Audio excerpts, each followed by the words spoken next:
Okay, today we're going to look at how to use the Bloomberg terminal to find out the systematic risk variable called beta.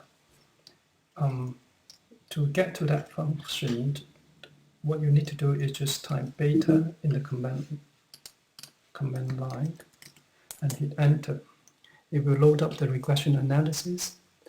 Notice that it will also just take the current security that you already load up in your system. In this case, I was looking at S&P 500 before, so it ran a regression between S&P 500 and itself, and I noticed that the beta is equal to 0. So not that meaningful. Let's look at Apple as an example. So once you type in the name you selected from the list and hit enter, it will run the regressions. So what it does is here it's taking the last price or the closing price of every week for these two security. And during this two-year period, it's run a regression between S&P 500 and Apple. And the coefficients, the slope coefficient will then be the beta. And notice that there is also an adjusted beta, which is slightly closer to 1 than the raw beta.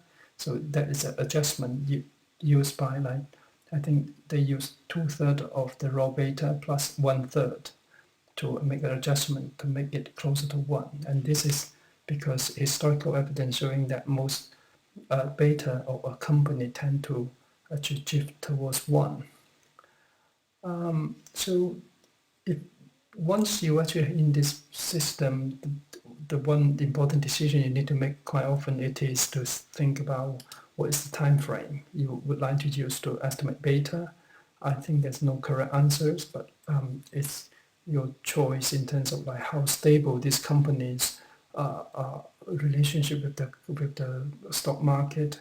Do you need a longer time period to capture its risk profile? For example, 5 years shows that actually Apple's risk profile is closer to a market portfolio kind of characteristic is closer to 1.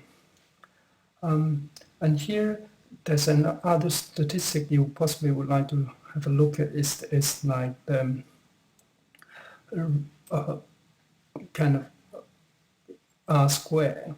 So the R square is to do with how much of the variance was able to be explained by this regression analysis, and it shows about one quarter of the variance of Apple return was able to explain by S&P 500 index.